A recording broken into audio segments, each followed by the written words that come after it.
जय माता दी। प्रिय भक्तजनों, आज की कथा कूर्म पुराण में वर्णित राजा दुर्जय की है। राजा दुर्जय सभी शास्त्रों में निपुण हो चुके थे और शत्रुओं को भी जीत लिया था, किंतु अपनी इंद्रियों पर विजय नहीं प्राप्त कर सके थे। जो मन से हार जाए उस पराक्रमी को पराक्रमी कैसे कहा जा सकता है। इस कथा को विस्तार से जानने से पहले आपसे अनुरोध है, यदि आप चैनल पर नए हैं तो कृपया चैनल को सब्सक्राइब अवश्य कर लें। राजा दुर्जय तो मन को नहीं जीत सके थे, किंतु इनकी पतिव्रता पत्नी आध्यात्मिक तेज से संपन्न थी। वे पति के प्रेम में इतनी तन्मय रहती थीं कि संसार के सुख दुख का कोई प्रभाव उन पर नहीं पड़ता था। सारी इंद्रियां उनकी दासी थीं। राजा दुर्जय जयध्वज के पवित्र वंश में उत्पन्न हुए थे।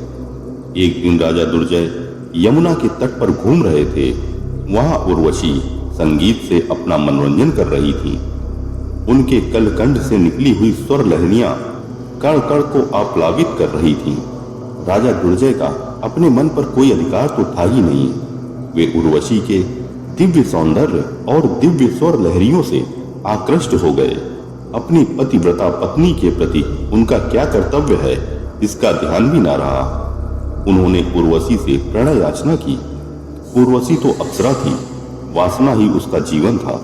कामदेव के समान सुंदर युवक राजा दुर्जय भी उसे भा गए। फिर तो दिन रात आते जाते रहे।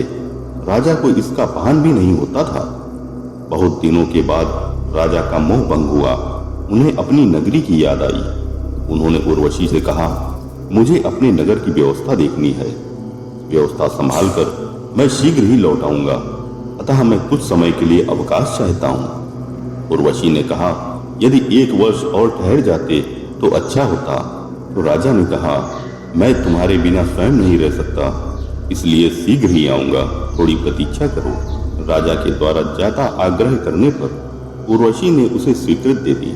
जब राजा राजमहल में पहुंचे तब उन्हें प्रतीक्षा करती हुई अपनी धर्म भार्या मिली। राजा उन्हें देखते ही अपराधी की तरह भय से कांप उठे। लज्जा से उनकी आंखें झुक गई थीं। पत्नी तो पतिव्रता थी, पति के इस झेप को सहन नहीं कर सकी और बोली, स्वामी, आप तो किसी से भी नहीं डरते थे, आज भय से क्यों कांप रहे हैं? अपनी यह दुर्बलता और किसी के सामने व्यक्त ना कीजिएगा। किंतु राजा दुर्जय के मुख पर ताला लग गया था। वे कुछ बोल न सके। पतिव्रता ने अपनी आध्यात्मिक शक्ति से उर्वशी वाली घटना जान ली और वह बोली, स्वामी, मैं सब कुछ जान चुकी हूँ। मेरा सुख आपके सुख में ही निहित है। मैं आपसे अप्रसन्न नहीं हूँ, किंतु आपसे पाप तो हो ही गया है, उसका प्रायश्चित होना आवश्यक है, नहीं तो यह पाप अगले दुख का कारण बन सकता है। अपनी पत्नी का उदात्त आश्वासन पाकर राजा दुर्जय का मन हल्का हो गया। वे महर्षि कण्व के आश्रम में गए। उन्होंने महर्षि कण्व से अपने इस पाप का प्रायश्चित पूछा तो महर्षि ने प्रायश्चित का विधान बता दिया। प्रायश्चित जानकर वे हिमालय पर पहुंचे।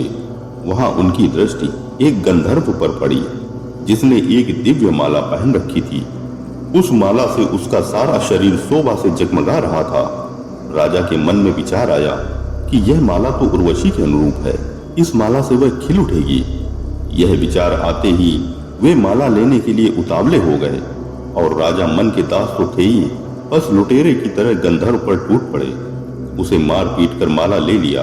अब ना तो धर्म भार्या की बातें याद थीं और न प्रायश्चित ही। राजा दुर्जय माला लेकर यमुना तट पर पहुंचे, किंतु वहां उर्वशी नहीं थी। उन्होंने विह्वल होकर पृथ्वी का चप्पा चप्पा छान डाला, किंतु उर्वशी का कहीं पता ना था। विह्वलता ने उनकी दशा दयनीय बना दी थी। फिर वे हेमकूट पर पहुंचे, वहां भी उर्वशी का पता नहीं था। तब वे देवलोक पहुंचे। वहां उन्होंने मानसरोवर के दिव्य तट पर उर्वशी को देखा। राजा को बहुत शांति मिली। उन्होंने माला से अपनी प्रेयसी का श्रृंगार किया और अपने को कृतार्थ माना। राजा दुर्जय के पतन की पराकाष्ठा थी। कहां तो अपनी पत्नी के निर्देश से सतपथ की ओर अग्रसर हुए थे और कहां फिर आकर उसी गर्त में गिर गए।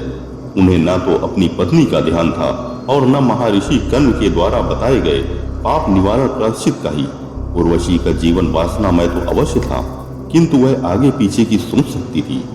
उसने भांप लिया कि इसकी पतिव्रता स्त्री एक न एक दिन मुझे अवश्य श्राप देगी। क्योंकि मैं उस पतिव्रता की लगातार अवहेलना कर रही हूँ। यह सोचकर उर्वशी ने अपना रूप उत्कट बना लिया। उसका प्रत्येक अंग रोष से भर गया, आंखें पीली पीली हो गईं। यह देखकर दुर्जय का मन उर्वशी की ओर से फिर गया। वासना का भूत उनके सिर से उतर चुका था। अब वे आत्मनिरीक्षण कर सकते थे। उन्होंने अपने को बहुत धिक्कारा और कण्व ऋषि के बताए पथ पर आ गए। वे घोर तपस्या कर महर्षि कण्व के आश्रम पर पहुंचे और विनम्रता से अपनी पतन कहानी कह सुनाई।